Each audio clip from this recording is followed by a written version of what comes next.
Предновогодний привет, республика! Сегодня такое прекрасное настроение. Вы уже чувствуете приближение чуда? Здорово! Тогда не теряйте этот настрой на протяжении всего следующего года. И, конечно, чудите сами. А студия 11 вам в этом поможет. Мы начинаем наш предновогодний выпуск. Поехали!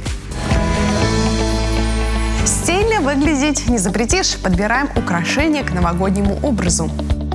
Книгохранилище распахнуло двери. В Национальной библиотеке Коми завершился ремонт. В Новый год без хлопот. Быстро устраняем раздражители на пути. Наверняка все помнят старенькие стеклянные игрушки в форме шишек, часов, на которых показано без 5 минут 12. А гирлянды у всех почти одинаковые. Лампочки, звездочки, ватные Дедушка Мороз и Снегурочка. Да, сейчас модно наряжать елку в определенной цветовой гамме. Иногда даже просто гирляндой. Все это, безусловно, красиво и как в кино. Раньше этого не было. А действительно, как было раньше? Первый елочный декор на Руси был признан продемонстрировать изобилие, поэтому елки украшали горящими свечами, яблоками и изделиями из теста. А еще добавляли мишуру, канитель и блески. В сочетании со свечами эффект игры света делал новогоднее дерево более торжественным. А вот первые стеклянные игрушки появились в 19 веке. Шары, бусы, зеркальные предметы в виде прожекторов и сосулек. Кстати, они были намного тяжелее современных, потому что делались из толстого зеркального стекла. Интересно, что на Руси именно женщины придумали наряжать ель стеклянными бусами.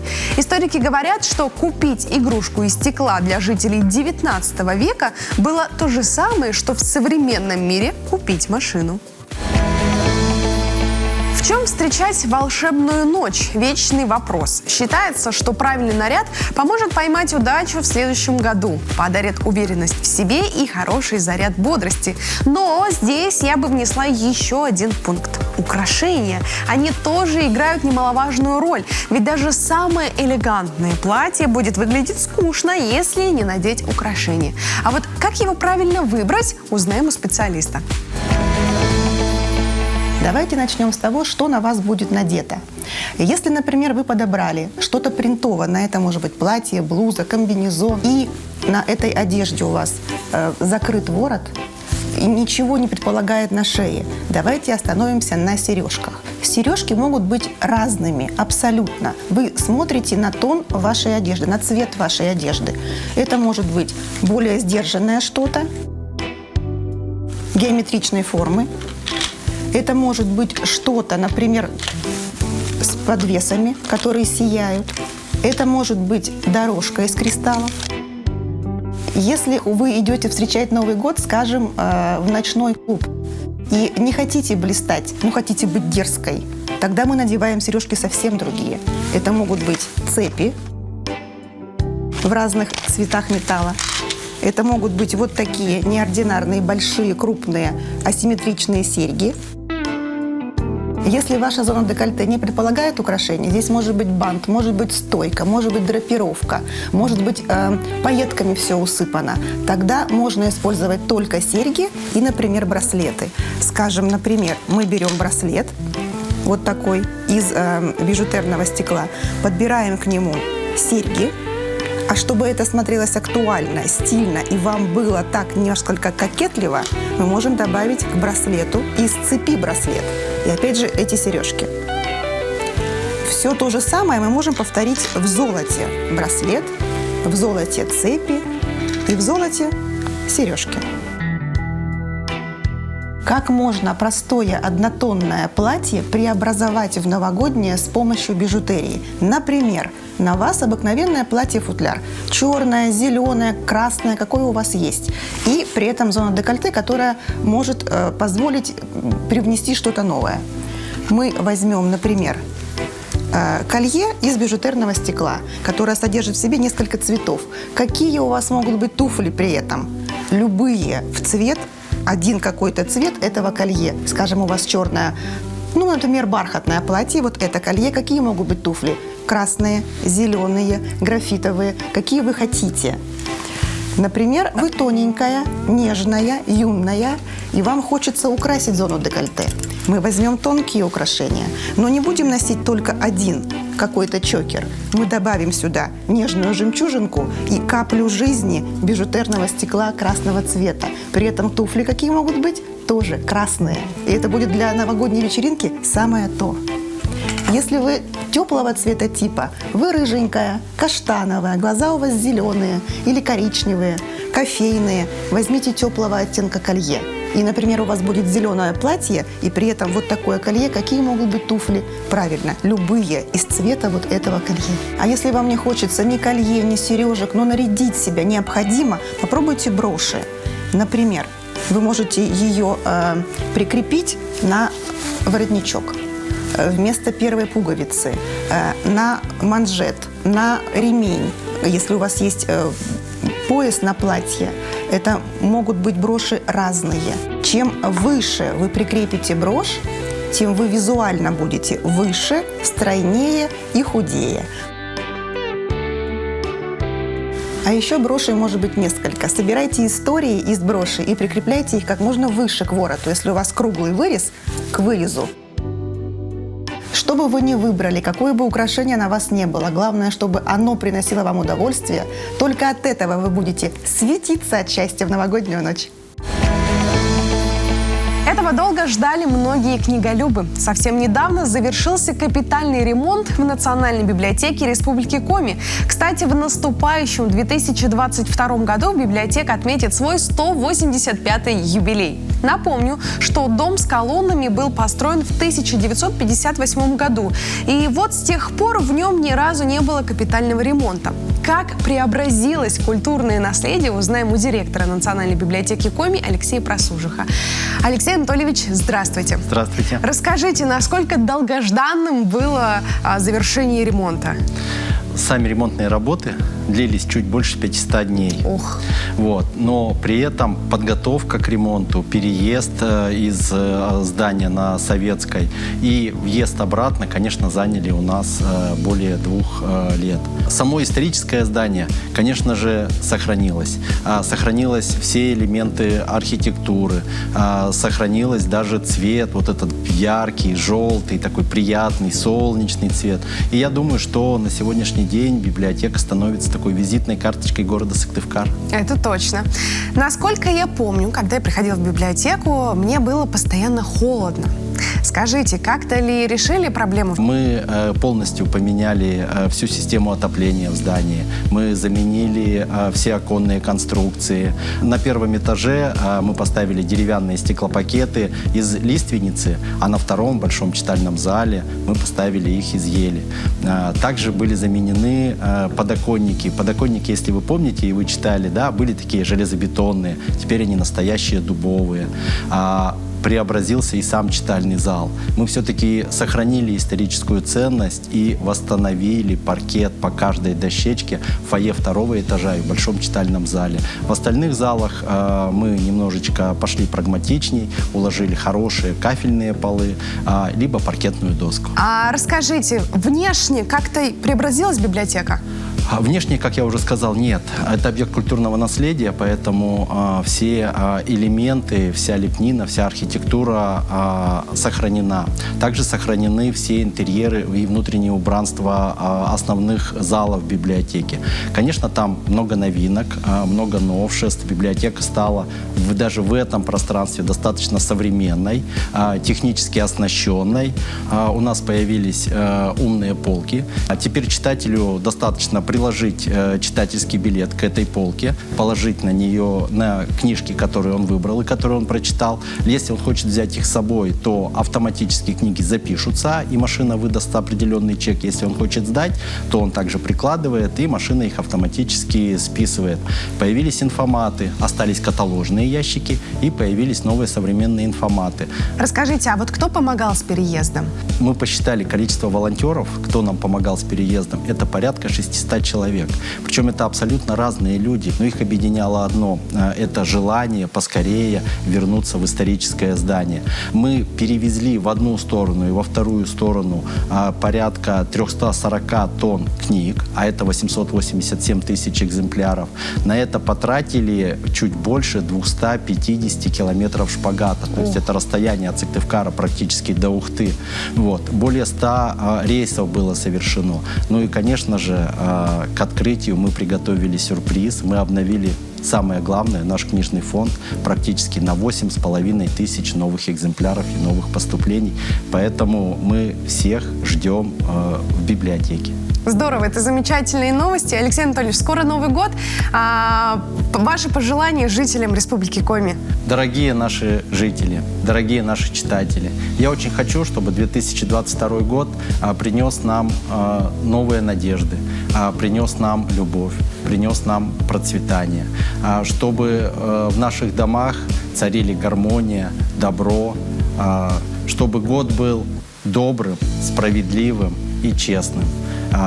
Я искренне поздравляю вас с наступающим новым 2022 годом и с наступающим Рождеством Христовым. Иногда даже мелочь может омрачить идеальный день. Плохо убранный подъезд или, например, нечищенная от снега дорога. Перед Новым годом хочется ограничить действие раздражителей в своей жизни. А еще лучше, чтобы увиденную проблему устранили как можно быстрее. На эту тему у Алены Туркиной есть лайфхак. В общем, друзья, рассказываю. Наверняка вы все слышали про голосовой помощник Алиса. Так вот, теперь с ее помощью можно решить некоторые проблемы. Достаточно пожаловаться искусственному интеллекту на нечищенные дороги, сосульки на крышах, гололедицу, на открытые люки колодцев. Как это сделать? Открываем браузер, здороваемся с Алисой. Привет, Алиса. Запуск навыка «Инцидент менеджмент». Запускаю. Здравствуйте. Здесь вы можете оставить жалобу на социально-бытовую тему, а я направлю ваше обращение в соответствующий орган власти. Подскажите, какая у вас проблема? Алиса попросит описать проблему. Я, например, пожаловалась на сосульки на крышах, уточнит адрес и спросит, оповестить ли вас, когда проблема будет решена. Вот и все. Все сообщения, независимо от того, адресованы они органу власти или нет, автоматически фиксируются с помощью специальных алгоритмов мониторинга, а затем отправляются в профильные ведомства. Запустили сервис в конце ноября, но некоторые проблемы с его помощью уже были решены. Большинство вопросов от жителей республики поступает о проблемах ЖКХ, благоустройстве, образовании, здравоохранении и дорогах. Главное преимущество системы – сроки. Так, в этом месяце среднее время ожидания ответа пользователями составило 3 часа 52 минуты. Вот такой лайфхак. Не благодарите. Наша зимняя природа вдохновляет. Порой так хочется объездить всю республику и как можно дольше наслаждаться этими просторами. Хорошо, что наш северный край богат людьми, которые умеют прекрасно стрелять из фоторужья. Отправимся в Выжимский район. Какая ж там красота!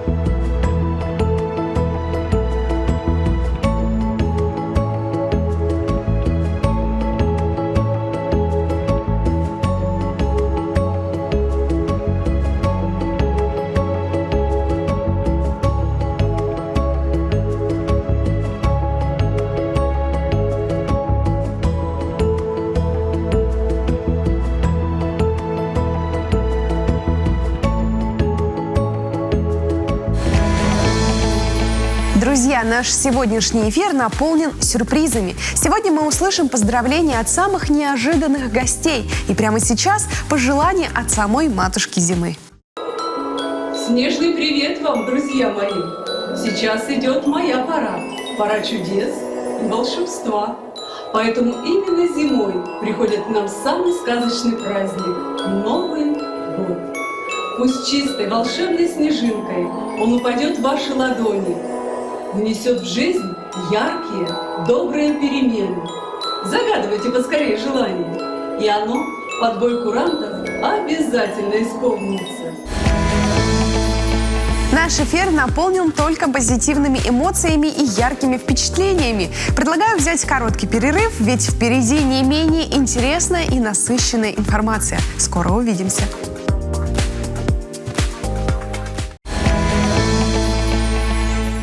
Это «Студия 11», вечный источник витамина D. Заряжайтесь солнечными лучиками через голубые экраны. Из краткого анонса узнаем, что нас ждет. Безопасный Новый год. Дедушка Мороз о правилах на дороге. Сидим за столом не скучно. Игры от специалиста. Музыкальная пауза. Владимир Трошев у нас в гостях. В один из предновогодних дней на главной площади республики можно было встретить необычного Деда Мороза. Волшебного дедушку позвали сотрудники столичного ГИБДД. Он вышел на встречу с участниками дорожного движения уже не в первый раз. Данная акция стала уже регулярной. Уже несколько лет выходим с данными сказочными персонажами на улице города Сыктывкара в преддверии Нового года. Вручаем подарки как детям, так и взрослым. Целью является привлечение внимания именно к дорожной ситуации, к соблюдению правил дорожного движения, ну и поднять настроение в преддверии этого замечательного праздника. Как только сказочный старец появился на Стефановской площади, его тут же окружили детишки, и каждый из них получил подарок. Но прежде дедушка узнавал, как вел себя юный пешеход.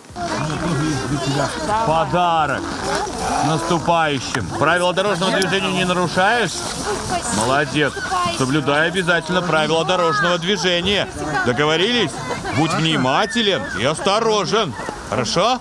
Присоединяемся и мы к пожеланиям Дедушки Мороза и просим всех участников дорожного движения быть внимательными и вежливыми на дороге, чтобы избежать беды.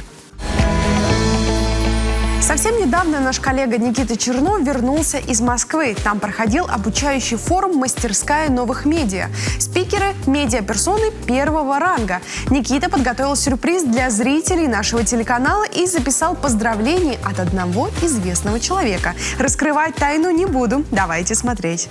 Вашим зрителям успеха, с наступающим Новым годом, Рождеством, со всеми новогодними праздниками, у кого какие есть.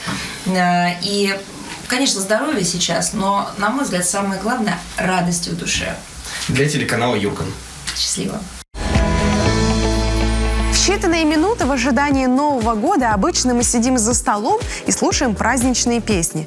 Предлагаю этот год тигра встретить очень весело. Например, до боя курантов может прийти Дедушка Мороз или Снегурочка. Совсем не обязательно находить костюмы. Достаточно некоторых атрибутов, чтобы повеселить домашних и спеть «В лесу родилась елочка». А еще можно приготовить печенье с предсказаниями. Идей очень много. Предлагаю обратиться к специалисту. Очень важно создать правильное праздничное настроение за новогодним столом. Для начала предлагаю вам подвести итоги года. Для этого предложите вашим гостям поиграть в игру «В этом году я впервые». Продолжение этой фразы напишите на бумажках, которые вы сложите в праздничный новогодний мешочек. Пусть каждый гость достает по одной бумажке и продолжит начатую фразу. Например, в этом году я впервые поехал и рассказывает, куда же он поехал. Или в этом году я впервые приобрел и рассказывает о своей главной покупке этого года.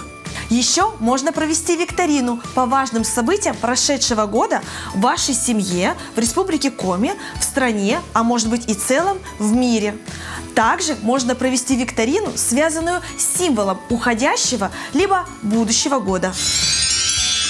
Устройте застольный песенный баттл, поделив условно стол на 2 команды. Пусть каждая команда по очереди вспоминает и поет песни, связанные с Новым годом, Рождеством и всей зимней тематикой. Еще один вариант – сделать новогодние фанты. Заранее напишите их на бумажках, разрежьте и затем поместите их на вашу праздничную елку. Пусть в течение всех новогодних праздников те гости, которые будут приходить к вам, снимают по одному фанту с вашей елочки и выполняют написанные задания. Например, нарисовать елочку, держа карандаш в зубах.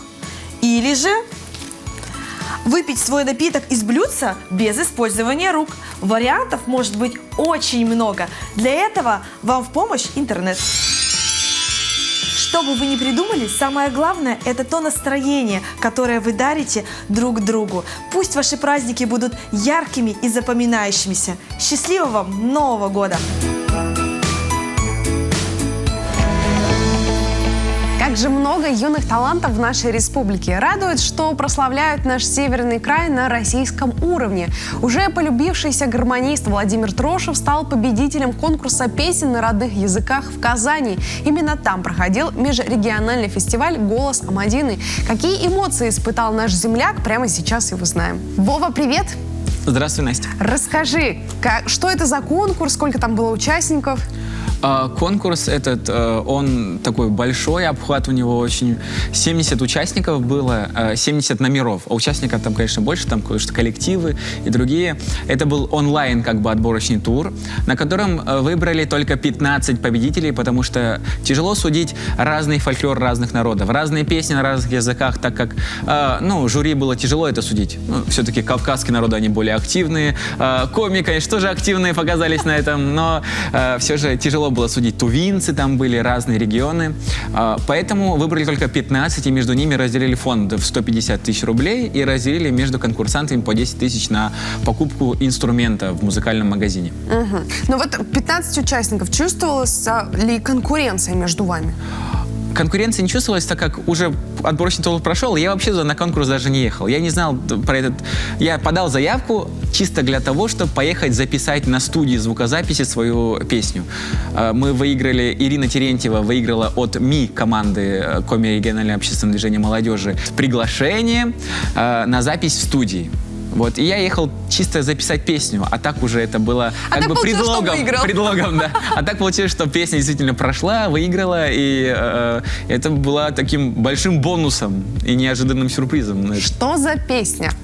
«Кылыч», да, она была такой, она такая поистине народная, может, стала, люди слушают, дети особенно им нравится, но она простая, и она задела тем, что там прям в Коми решили принять то, что мы же такие зажатые какие-то, в севере живем, такие хмурные люди, а тут такие веселые, задорные, даже, я бы сказал, веселее, чем кавказские народы, которые там присутствовали. Вова, какие у тебя планы на будущий год творческие? Планы такие намеченные. Самые ближайшие — это вот то, что мы записали в Татарстане эту песню вместе с таким, скажем, татарско-удмуртским исполнителем. Он исполняет песни на удмуртском языке, но сам родился в Татарстане. Мы с ним записали песню и хотим записать и клип. Здорово. Да, именно в январе, думаю, что в конце января, может, в начале январь-февраль. Здорово. А ты вот не хочешь практиковать больше, например, с финно-уграми? Да, такие коллаборации должны быть, да, чтобы, во-первых, удмуртский язык, он близкий по родственному, самый почти первый по родственному к нашим коми, и мы очень много слов у нас есть похожих, и мы сделали, постарались, по крайней мере, сделать коми, но с удмуртско-татарскими такими фишечками. Очень хочется уже ее услышать, надеюсь, в будущем году, в январе. Да, в январе. В январе услышим, отлично. Но у тебя недавно состоялась премьера клипа «Вы Льво». Да. Где вы снимали? Мы снимали в Сторожевске, и благодаря тому, что нас люди поддерживают, у нас просто шикарные люди в республике живут. Мы не ожидали, что за год мы столько можем сделать такими именно поддержкой финансовой от людей. Ну что ж, прежде чем мы приступим к просмотру премьерного клипа, твои пожелания на Новый год?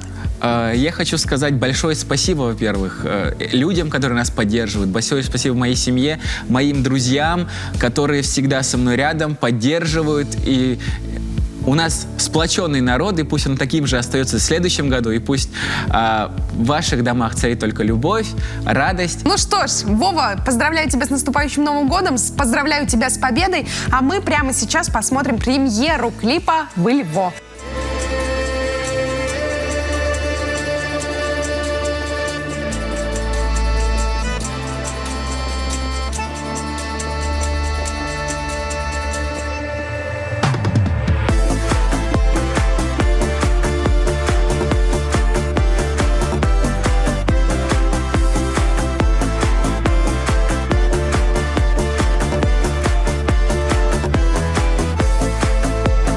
Абуны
Дай мені нам Ващуки!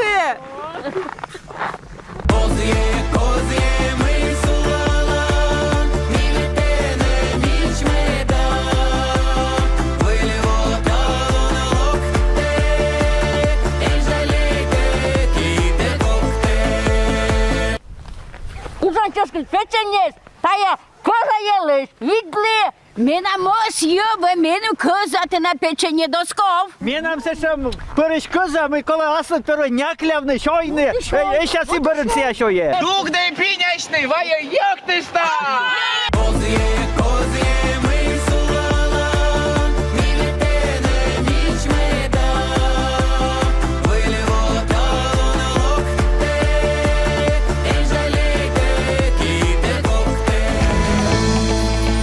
Друзья, на этом у меня все. Будьте счастливы в новом году. Поменьше расстраивайтесь по пустякам и, главное, берегите свое здоровье. Обязательно сегодня запишите свои мечты для того, чтобы в 2022 году начинать их реализовывать. Этот год мы провели с вами славно. С вами была Студия 11. Пока, друзья!